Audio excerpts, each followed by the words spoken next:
Hello, everybody. Today I'm going to be reviewing a sequel, and that movie York Bucharest's. I hope I'm pronouncing it right. Nekromantik 2. Um, I know I didn't review the first movie, but there's several things that are very similar between these two movies, so I can talk about it a little bit. And there will be spoilers for the first movie, obviously, as this is a sequel.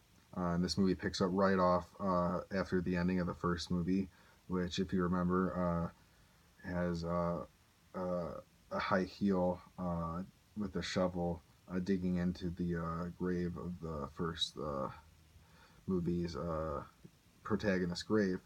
And obviously, we know what's going to happen from there. And that is exactly what does happen. Uh, is that a female necrophile comes, takes this guy's body, and then starts having her way with him. And while she's doing this disgusting stuff, she's also trying to have a real life boyfriend who is her normal guy, and he does dubbing for pornos, like the voices, and those scenes are absolutely hilarious, which is really nice in a movie like this. It has that dark comedy and just scenes out of nowhere where it just makes you laugh. I'm not going to spoil any of those. Um, and it's just kind of her trying to figure out who she is as a person and what she likes. And I'm just gonna leave it at that.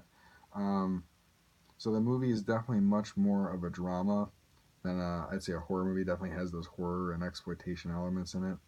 But there's really only a couple scenes that are just very disgusting and out there and violent, but they're very strong.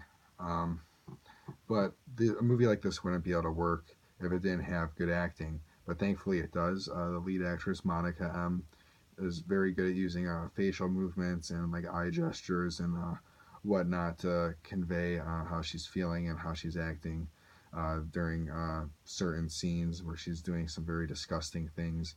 And she's even caressing the body at one point. It's just very gross. Um, but something I do have to say is, while this movie is very disgusting, I will probably keep saying that throughout this entire review, is that the special effects are not good. The corpse is as stiff as a board. Jesus Christ, I can't believe I said that. But it's something I literally thought during this movie, and it made me laugh out loud, so I had to say it. And for a lot of people, that's going to be fine. They're going to be let off a little bit easy, not being able to see it as disgusting as it could be. You look at a movie, a short film like Aftermath, which is only made a few years after this, and the special effects are just light years away. And I believe the director of that film said that the reason why was because if one of your main characters is a corpse, you better have the special effects be extremely convincing, and that is just not the case in this film. But some effects are better than others. But certainly a lot of effects are not that good. I know some people will be let down by that. Yeah, but the scenes in question are still very depraved and disgusting, and everything else. As I said, the acting what makes this movie a lot. Same with the directing. It's just some scenes tend to go on for way too long. The scene in the cemetery will give you a good idea of what this movie will be like for the rest of the runtime. Something I noticed immediately with the opening sequence of the movie was the film's score, the soundtrack, and it was just very good. It was just a lot of classical music, but it had this dark and eerie vibe to it, and just made the film way more disturbing than it would be before. There's a scene where her and her friends, mild spoiler, not really, are watching footage of a dead seal. You don't see it get killed, but a dead seal being butchered.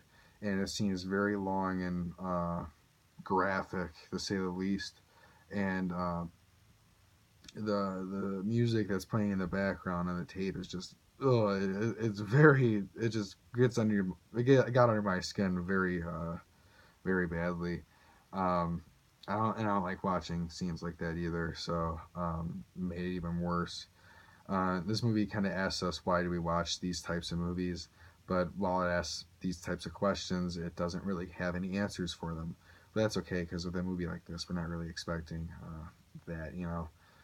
But for extreme cinema, you know, fucked up movies, this is a good one, I would say. It's not bad. The ending definitely gets very perverse and disgusting. And yeah, good acting, good directing, uh, great soundtrack. Um, and I like these character study types of movies. I know a lot of people do too. So it kind of gives more context to the character's actions as well. So yeah, I would definitely recommend watching Necromantic 2 for everybody who likes watching movies like this. Very disgusting though, as I said.